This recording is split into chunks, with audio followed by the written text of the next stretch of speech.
Mucha gente piensa que la inteligencia artificial es algo nuevo, que nació con ChatGPT. Pero para entender de verdad cómo llegamos a la IA de hoy, tenemos que echar un clavado a su historia, que es, mucho, pero mucho más larga y compleja de lo que la mayoría cree. Y esa es la pregunta del millón, ¿no? Todo arrancó con ChatGPT y la respuesta corta es un no, pero un no rotundo. Para encontrar la verdadera semilla de la inteligencia artificial, tenemos que viajar más de 1,5 siglos en el tiempo, a una época de engranajes, de vapor y de las primeras calculadoras mecánicas. Aquí es donde empieza todo, no con chips de silicio, sino con la pura imaginación de soñadores y el poder de la lógica.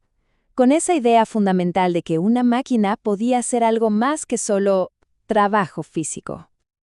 Y aquí tenemos que hablar de Ada Lovelace. Estamos en 1843, imagínense. Mucho antes de que existieran las computadoras, ella vio más allá de los simples cálculos. Mientras trabajaba en los diseños de una máquina llamada motor analítico, escribió lo que hoy consideramos el primer algoritmo de la historia. Entendió que una máquina podía manipular lógica y símbolos, pero, y esto es clave, también puso un límite. Ella creía que estas máquinas nunca podrían pensar por sí mismas. Y entonces, ¡pum! 1 siglo después, aparece Alan Turing para desafiarlo todo. En 1950, este genio de las matemáticas publicó un artículo que le contestaba directamente a Lovelace. Su propuesta era súper radical para la época. Sí, las máquinas pueden pensar. Y para demostrarlo, se inventó una prueba elegantísima y muy poderosa, el juego de la imitación. Y esto que ven aquí resume brillantemente el debate que dio origen a todo este campo. Por un lado, Lovelace, que veía las máquinas como herramientas increíblemente avanzadas, sí, pero solo herramientas para ejecutar nuestras órdenes. Y por el otro, Turing, que las veía con el potencial de tener, una mente propia. Esta tensión filosófica es la base de todo lo que vino después. A ver, ¿y en qué consistía ese juego de la imitación? Pues era simple y brillante a la vez. Imaginen que una persona está chateando con una máquina y con otro humano al mismo tiempo. Si al final de la conversación no puede decir con seguridad cuál es cuál, la máquina ha pasado la prueba. Ha demostrado inteligencia. Este concepto que hoy conocemos como el test de Turing se convirtió en el santo grial de la IA, el gran objetivo a alcanzar durante las décadas siguientes. Con estas ideas ya sobre la mesa, el campo estaba listo para nacer oficialmente, pero el camino de la teoría a la práctica estuvo lleno de un optimismo, digamos que un poco exagerado, y de una caída a la realidad bastante dura. El año 1956 es clave. En una conferencia en Dartmouth se le pone nombre oficial al asunto, inteligencia artificial, y ahí empieza la carrera. A partir de ese momento, la innovación despega. En el 58 se crea el perceptrón, una especie de primera red neuronal física. Y en el 66 aparece ELIZA, un chatbot tan convincente que muchos creyeron que de verdad estaban hablando con un terapeuta. El optimismo estaba por las nubes. Pero entonces, el progreso se detuvo en seco. Llegó lo que se conoce como el invierno de la IA. La promesa era de ciencia ficción, pero la tecnología era, bastante rudimentaria. Las computadoras simplemente no tenían la potencia para cumplir esas fantasías. Al ver la falta de resultados, los gobiernos, que eran los que ponían el dinero, cerraron el grifo. El sueño se congeló completamente. Pero el sueño no murió, solo hibernó. Y cuando despertó, lo hizo de una forma muy diferente. Ya no con la idea de pensar, sino con la de poder de cálculo puro. El hielo se rompió en 1997 con un evento que sacudió al mundo. Deep Blue, una supercomputadora de IBM, derrotó a Garry Kasparov, el campeón mundial de ajedrez. Fue un momento icónico que puso a la IA de nuevo en todos los titulares. Pero es súper importante entender esto. Deep Blue no pensaba en el ajedrez como un humano. No tenía intuición. Era una bestia de cálculo que podía analizar millones de jugadas por segundo. Fue una victoria de la fuerza bruta computacional, no de la conciencia. Aún así, el impacto que tuvo en el mundo fue inmenso. Ahora, avancemos rápido a otro momento decisivo.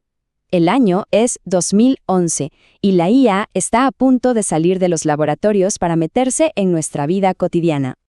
En 2011, la IA se volvió algo personal de dos maneras impactantes. Primero, Watson de IBM, una IA que sí era capaz de entender el lenguaje natural, con sus ironías y dobles sentidos, gana el concurso de televisión Jeopardy! Y ese mismo año, Apple lanza Siri. De repente, la inteligencia artificial ya no era algo lejano, estaba en los bolsillos de millones de personas. Este éxito comercial desató una nueva carrera armamentista, pero tecnológica. Google reaccionó rapidísimo, comprando el laboratorio de investigación DeepMind en 2014 para posicionarse como el líder. En respuesta a ese poder creciente, un grupo que incluía a Elon Musk y Sam Altman fundó OpenAI en 2015, con la misión de asegurarse de que la IA no fuera monopolizada por una sola empresa. Y es justo aquí donde la historia da un giro inesperado, gracias a un solo artículo de investigación que lo cambió absolutamente todo. En 2017, unos investigadores de Google publicaron un artículo con un título que parecía casi arrogante. La atención es todo lo que necesitas.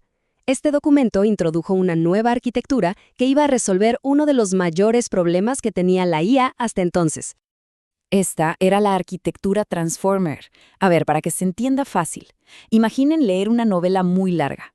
Los modelos de IA de antes eran como leer palabra por palabra, y se olvidaban de los personajes del primer capítulo cuando llegaban al final. Los Transformers, en cambio, podían ver toda la página a la vez, entendiendo cómo una palabra al principio de una frase se relaciona con una al final. Esto les dio una comprensión del contexto brutal. Fue una revolución total. Y esa revolución técnica nos lleva directamente al momento que todos conocemos, a la explosión que estamos viviendo ahora mismo. OpenAI tomó esta arquitectura Transformer, que originalmente era de Google, y la llevó al siguiente nivel. Después de años de desarrollo, el 30 de noviembre de 2022, lanzaron un producto público llamado ChatGPT. En cuestión de días, la conversación global sobre la IA cambió para siempre. ¿Se acuerdan del test de Turing? Aquel sueño de 1950 que muchos expertos creían que tardaría décadas en alcanzarse. Si es que algún día se lograba, de repente fue superado, y con creces.